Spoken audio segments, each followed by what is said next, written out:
तो साथियों, जो पौधा का हम लोग जल देते हैं वही पौधा हम लोग का घर का शुद्ध और पवित्र रखती है। जिस घर में तुलसी रहती है उस घर में बीमारी नहीं आती है। साथियों, आप लोग की जानते हैं कि तुलसी का बिना विष्णु भगवान भोजन ग्रहण नहीं करते हैं।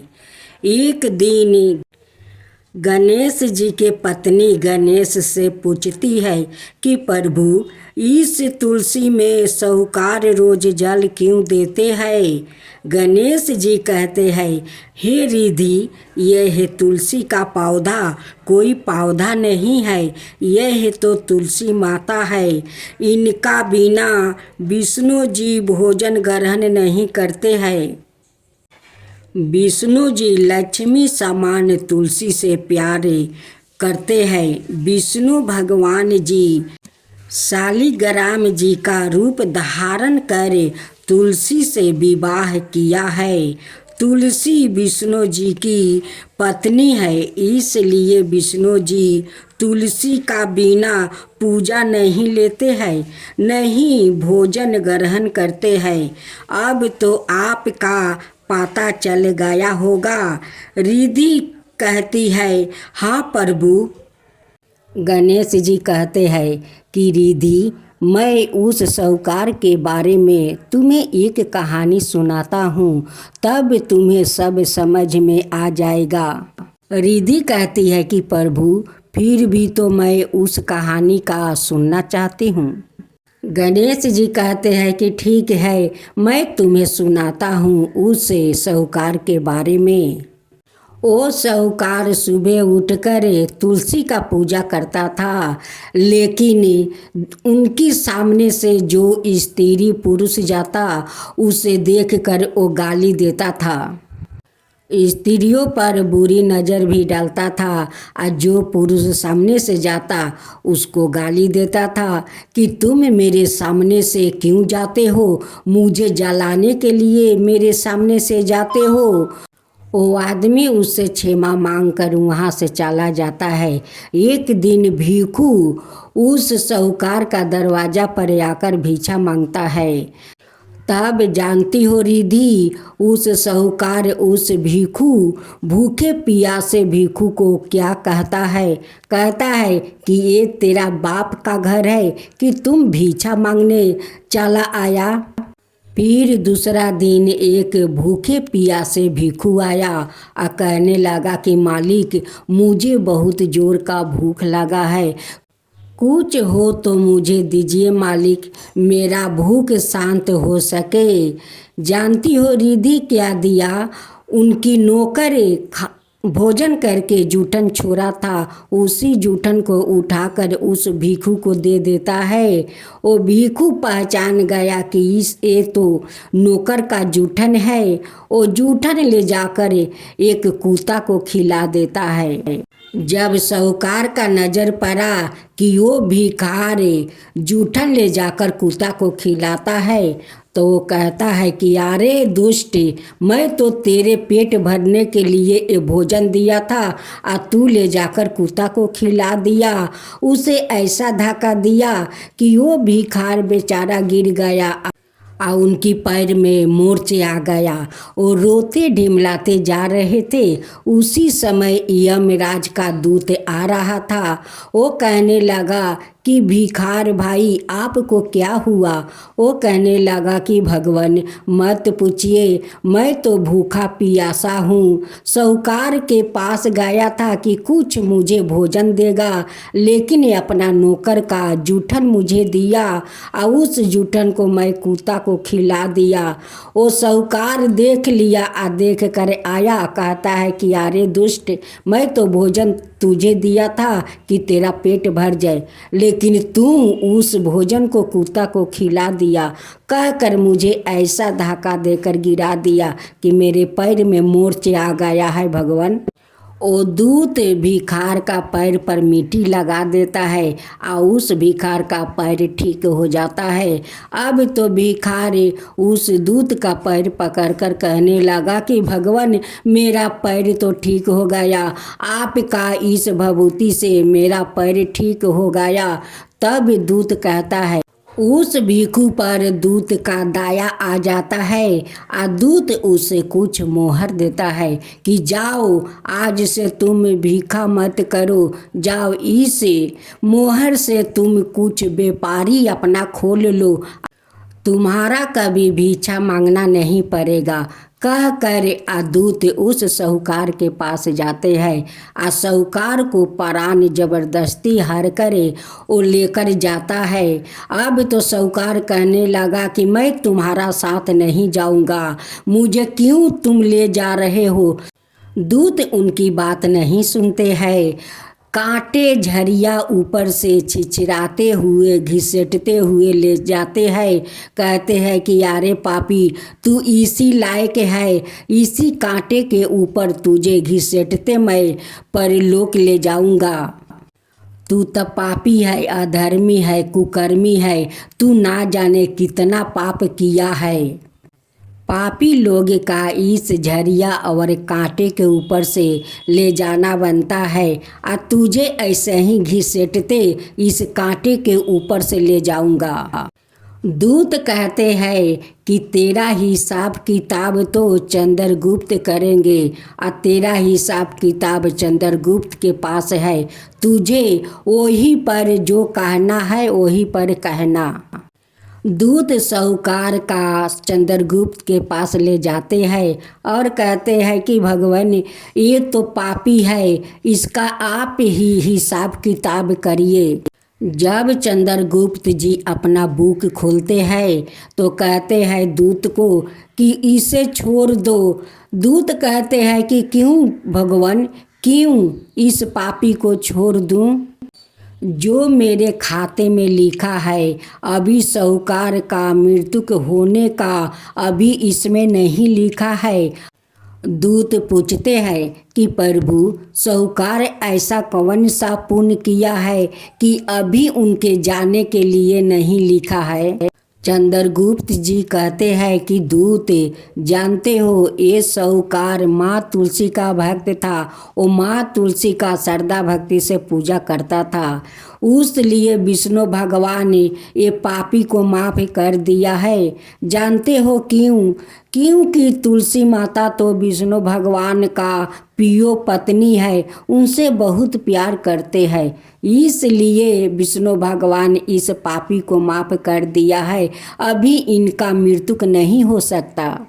गणेश जी कहते हैं, रिधि, यही है पुण्य साहूकार जी का कि तुलसी माता को वो बहुत सेवा जतन किया था, पूजा पाठ किया था, उसलिए विष्णु भगवान माफ़ कर दिए।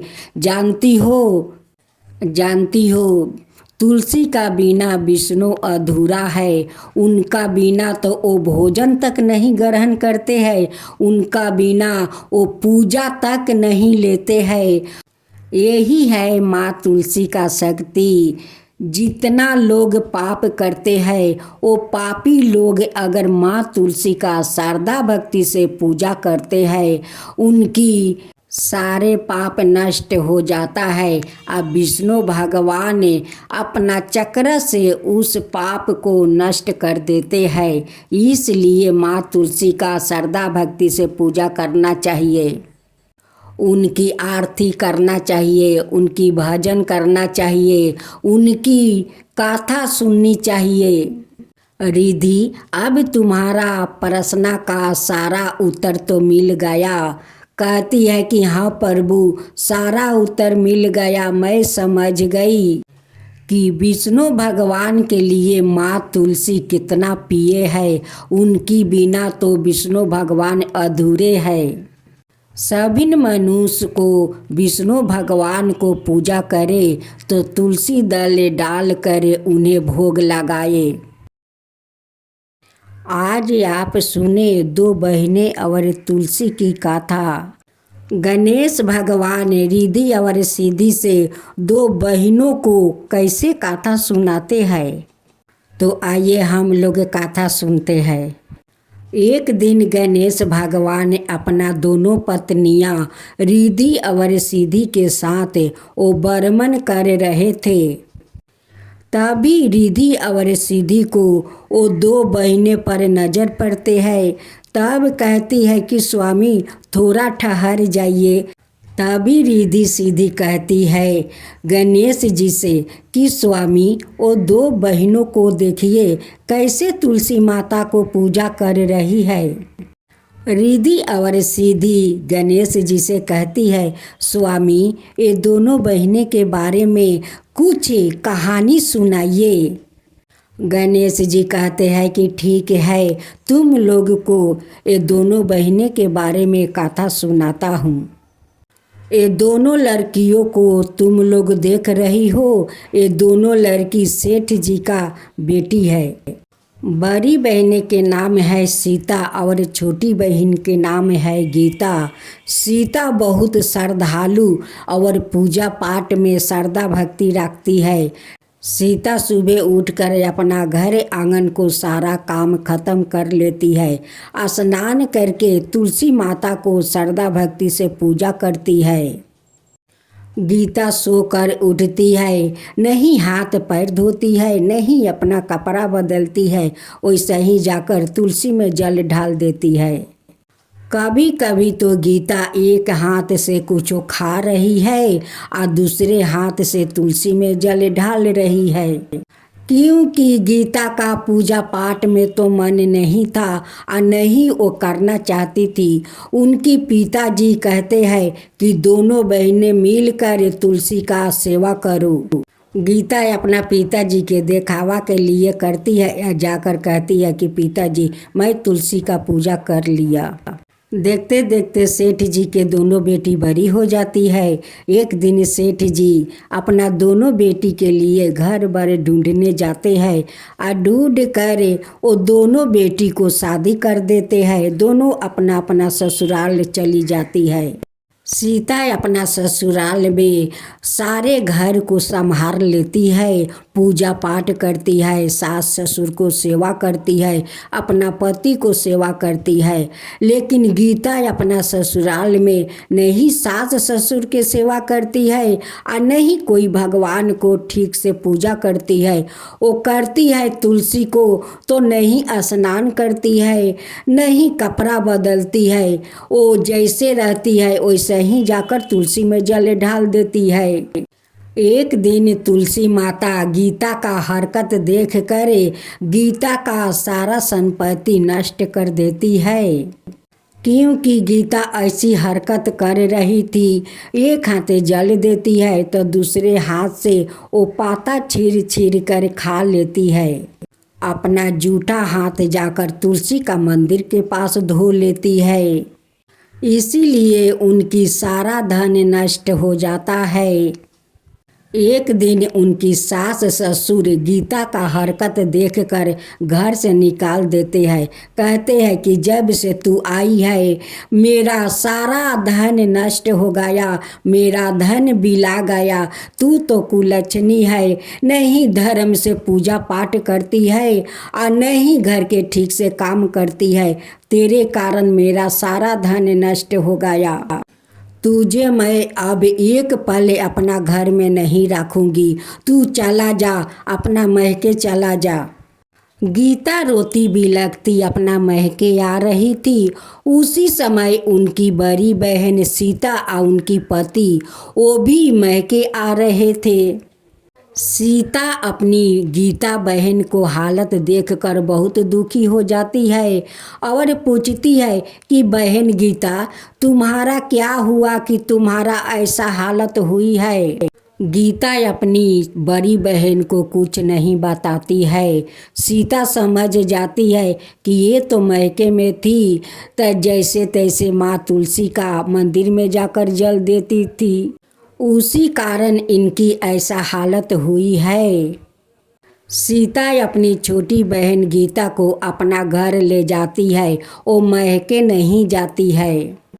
क्योंकि गीता का ये हालत देखकर पिताजी उदास हो जाएंगे, उसलिए सीता अपना घर लेकर चली जाती है। गीता को समझा बुझाकर कुछ धन देती है या धन देकर जाकर उनकी ससुराल में गीता को छोड़ आती है। उनकी सास ससुर को बुझा देती है कि अब ऐसा कभी वो नहीं करेगी, अब धर्म पालन करेगी। अब तो गीता अपना ससुराल में जाकर सास ससुर का सेवा करने लगी, तुलसी माता का पूजा करने लगी, विष्णु भगवान का पूजा करने लगी। अब बहुत धर्म निष्ठा से वो पूजा पाठ करने लगी, अपना सास ससुर को सेवा करने लगी।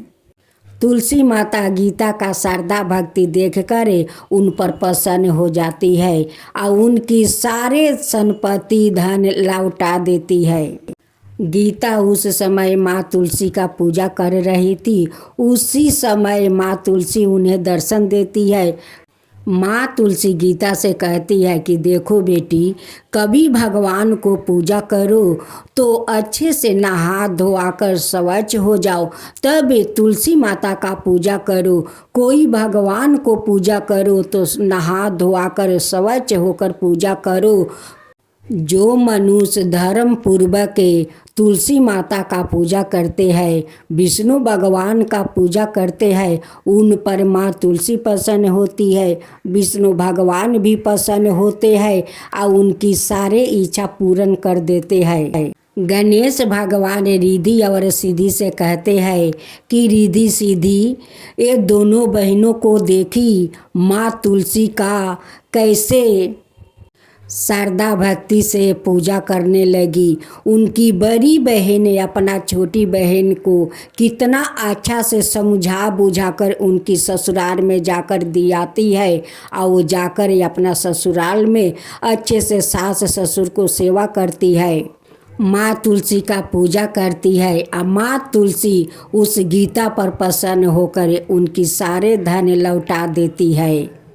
यही है माँ तुलसी और दो बहनें की कहानी। एक कहानी को समझी। रिद्धि सिद्धि कहती है कि हाँ स्वामी, मैं समझ गई। माँ तुलसी सारा देश दुनिया का घर घर में बास लेती है। यही माँ तुलसी का कहानी है। जय माँ तुलसी, जय माँ तुलसी।